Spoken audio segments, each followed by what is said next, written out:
তো হাসিনা সরকারকে স্বৈরাচার বলি, দ্ব্যর্থহীন ভাবে বলি, সেটার সঙ্গে যদি আপনি একমত হন তাহলে definitely Hasina is a better স্বৈরাচার। আচ্ছা, আমি খুব মনোযোগ দিয়ে প্রধানমন্ত্রীর সংবাদ সম্মেলন দেখি, তার একটা বড় কারণ হচ্ছে বিনোদন। আমাদের বিনোদনের অভাব আছে এবং আমি এই সংবাদ সম্মেলন থেকে যথেষ্ট পরিমাণ বিনোদিত হই।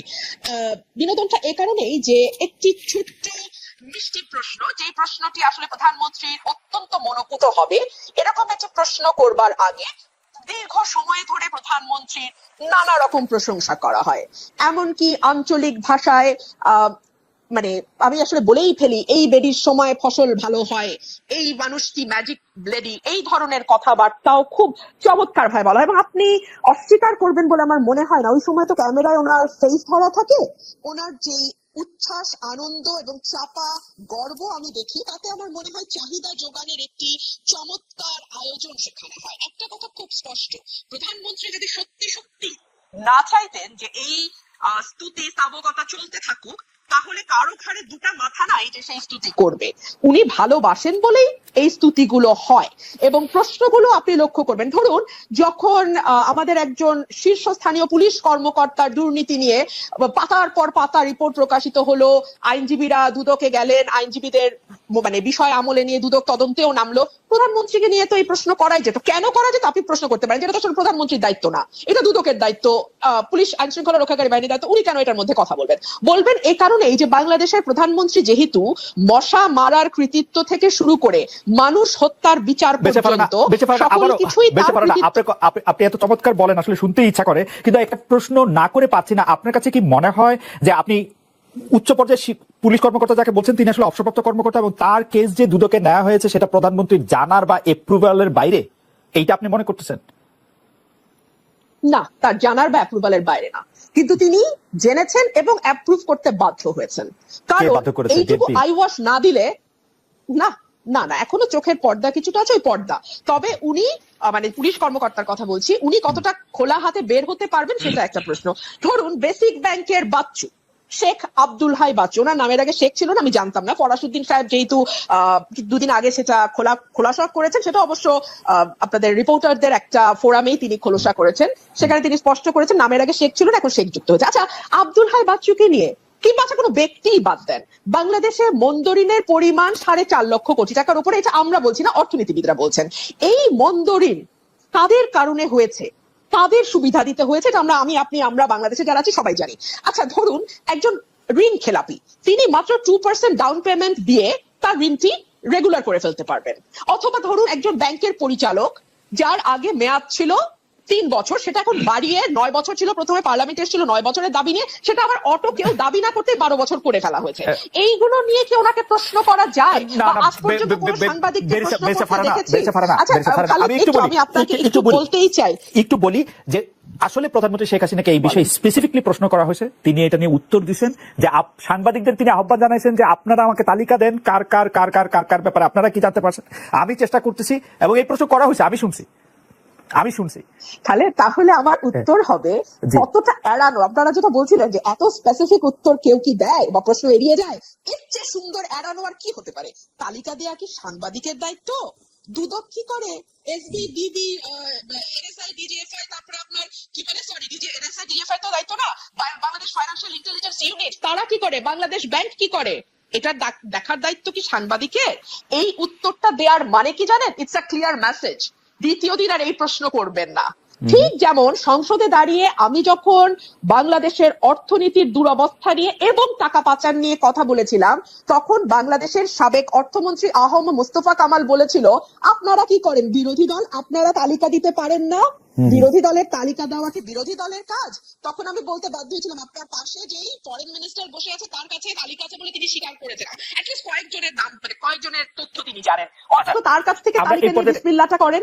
জি, ইন্টারেস্টিং পয়েন্ট। আপনার বিএনপির কথাই তিনি হয়তো বলেছেন যে তারা আসলে নির্বাচনে কেন আসবে, তাদের নির্বাচনে কে, মানে নির্বাচনে যদি তারা আসেন কে হবেন তাদের পরবর্তী নেতা, এটা তো একটা বিরাট কথা, এটা তো আগে ঠিক করে তারপরে নির্বাচনে আসতে হবে, তা নাইলে তো তারা যে কোনো ছুতোনাতে নির্বাচন বর্জন করবেনি। দেখলাম চ্যানেল 1 বন্ধ হয়ে যেতে দেখলাম, দিগন্ত টেলিভিশন বন্ধ হয়ে যেতে দেখলাম, আরো কিছু কিছু চ্যানেল আমার স্পষ্ট মনে পড়ছে না, রিসেন্টলি নেত্র নিউজ বাংলাদেশ থেকে দেখা যায় না। দেখুন কোন তথ্যটি সঠিক, কোন তথ্যটি ভুল, কোন তথ্যটি বিভ্রান্তিকর, কোন তথ্যটি সঠিক, এটা আসলে আপনি আইন করে বা মিডিয়া বন্ধ করে কখনো করা যায় বলে মনে হয় না। সম্ভবত এটি করবার সবচেয়ে ভালো উপায় হচ্ছে মানে ভুয়া তথ্য বা যেটাকে বলা হয় ফেক নিউজ, এটা নিয়ে এখন খুব আলোচনা হয়, সরকারের মধ্যেও প্রায় শুনি এই কথাটি, ভুয়া তথ্য, গুজব ছড়ানো ইত্যাদি ইত্যাদি। এইটার এখান থেকে বেঁচে যাওয়ার বা এখান থেকে বেরিয়ে আসার সবচেয়ে আমি বলবো যে গ্রহণযোগ্য মাধ্যম হচ্ছে মুক্ত গণমাধ্যম। আপনি গণমাধ্যমকে স্বাধীন করে দিন, আপনি তাকে লিখতে দিন, তাকে তথ্য প্রকাশ করতে দিন। দেখুন, প্রধানমন্ত্রীর প্রেস কনফারেন্স নিয়ে আজকে আলোচনা শুরু হয়েছিল। একটা ভেরি কমফর্ট জোনে বসে যেই মানুষগুলো আপনার সামনে হাসি হাসি মুখ করে বসে, প্রথম সারি, দ্বিতীয় সারি, তৃতীয় সারি, এর পরের সারি, প্রতিটি মুখের মধ্যেই তার বক্তব্য লেখা আছে। সেই লেখাটা আমি যেমন পড়তে পারি, প্রধানমন্ত্রীও পড়তে পারেন। সুতরাং তিনি ভেরি কমফর্ট জোনে থেকে শুরু করেন তার যাত্রা। আচ্ছা ধরুন অর্থনীতি নিয়ে তো আলাপ হচ্ছিল, ফার্মার্স ব্যাংক আর বেসিক ব্যাংক, তাই না? এই ফার্মার্স ব্যাংক নিয়ে আমি কি বলছি সেটা তো একটা বিরোধী দলের কর্মী, অনেক কথাই বলি, বাদ দেন। আমাদের সাবেক অর্থমন্ত্রী আবুল মাল আব্দুল মুহিত বলেছিলেন আস্ত একটা ব্যাংকেই গিলে ফেলা হয়েছে এবং এই ব্যাংকটা করাই হয়েছে লুটপাটের উদ্দেশ্যে, এই ফার্মার্স ব্যাংক।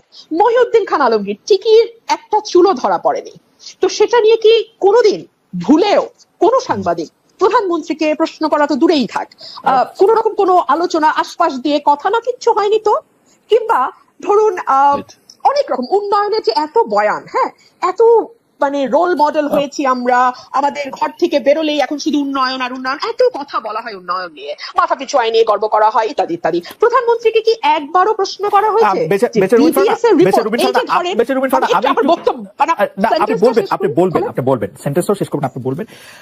আপনি সংসদ সদস্য ছিলেন, সংসদে আপনি 4 বছর থেকেছেন, আমি দায়িত্ব নিয়ে বলছি, আমি জেনে বলছি, আপনার বক্তব্য প্রধানমন্ত্রী শেখ হাসিনা উপভোগ করেছেন।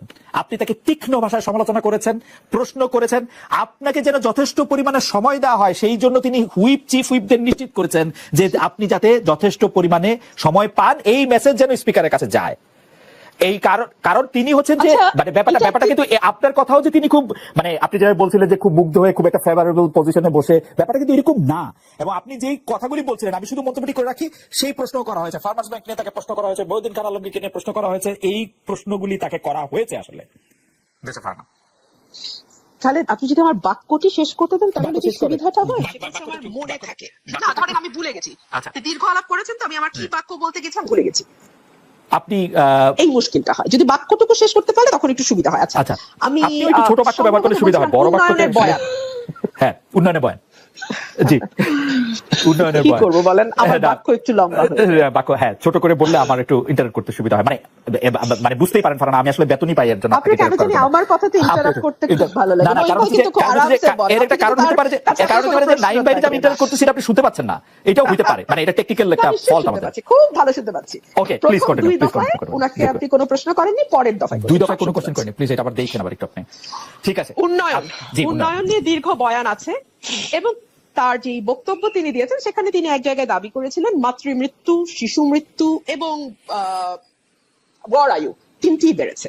বিবিএস এর রিপোর্ট বলছে এই তিনটি আপনি যদি 2021 সাল থেকে শুরু করেন ক্রমাগত মাতৃমৃত্যু বলেন, শিশু মৃত্যু বলেন এবং গড় আয়ু কমে আসা বলেন, আমাদের সূচকগুলো খারাপ অবস্থায়, এগুলো নিয়ে তাকে কোনো প্রশ্ন করা হবে না। কিংবা ধরুন আমাদের যে গিনি সহ বৈষম্য বাড়ছে, এই বিষয়গুলো নিয়েও কখনো তার দৃষ্টি আকর্ষণ করা হয় না। সংসদে হবে কেন?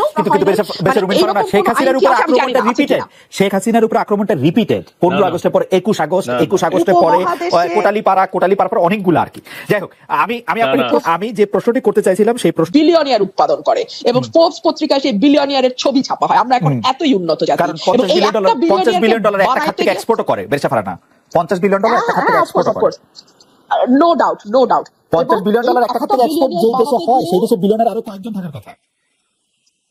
হ্যাঁ, সেটা বানাতে গিয়ে আমাদের বৈষম্য যখন 0.49 এ গিয়ে থাকে, তীব্র বৈষম্য হয়, সেই জায়গাগুলোতে যদি ফোকাস করতেন এবং একটা সুষম